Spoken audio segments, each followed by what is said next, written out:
శివ పంచాయతనంలో సుబ్రహ్మణ్య స్వామి లేరు, ఎందుకని?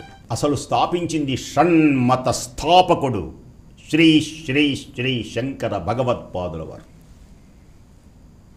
ఆయనను షణ్మత స్థాపకుడు అంటారు. షట్ అంటే 6, అనునాసిక సంధనం మాట. షట్ ప్లస్, అందుకని షణ్ముఖుడు, షట్ముఖుడు, షణ్ముఖుడు అనునాసిక సంధి. షణ్మత స్థాపకుడు శంకర భగవత్పాదులు. పంచాయతనము అంటే ఏమిటి? పంచాయతనము అంటే ఏమిటి? ఆయతనవాన్ భవతి అంటాం మంత్రంలో. ఆయతనము అంటే పూజ అని అర్థం. పంచాయతనము అంటే 5 శక్తులను ఒకే ప్రదేశమునందు ఉంచి పూజ చేయుట అంటారన్నమాట. దాని పేరు పంచాయతనం అంటారు. ఇప్పుడు మీరు అడిగింది 6వ శక్తిని. షణ్ముఖుడు అక్కడ లేడు కదా అంటారు. 6 మతములు చెప్పాడు కదా. మరి మహానుభావుడు ఏం చెప్పాడు? 6 మతములు చెప్పాడు. షణ్ముఖుల్లో మనం చెప్పేది 5 కనపడుతున్నాయి. పంచాయతనం అంటే 5 కదా.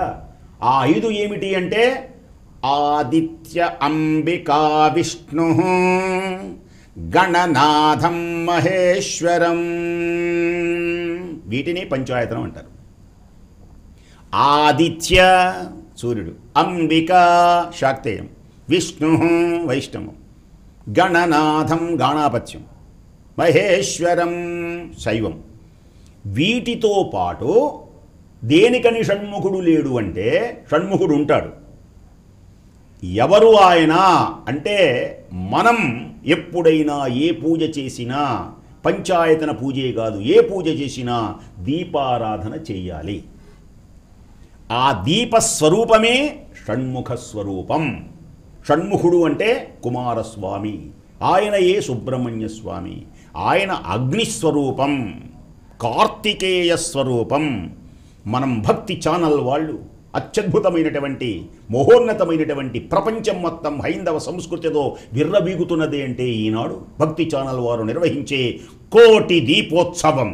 కోటి దీపోత్సవం. దానిలో జ్యోతులు వెలుగుతూ ఉంటాయి, దీపములు వెలుగుతూ ఉంటాయి. ఆ దీపముల యొక్క దివ్య జ్యోతియే మన గృహంలో కూడా దీపం వెలగాలి. దీపం అంటే మనకు అబ్బాయి పుట్టడం కూడా దీపమే, లక్ష్మీదేవి కూడా దీపమే, రాములు వారు కూడా దీపమే. దీపము అంటే కేవలం దీప్యతే ఇది దీపం. దేవ దేవి దీప్యతే. దేవుడని ఎవరిని ఎందుకంటాం? దేవి అని ఎందుకంటున్నాం అండి అమ్మని? అమ్మ అనొచ్చుగా. దేవి అంటే దీప్యతే ఇది దేవి.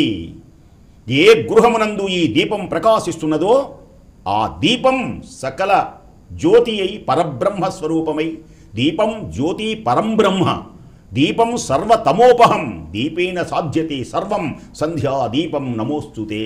అందుకని ఆ దీపస్వరూపమే సుబ్రహ్మణ్య స్వామిగా భావింపబడుతుంది.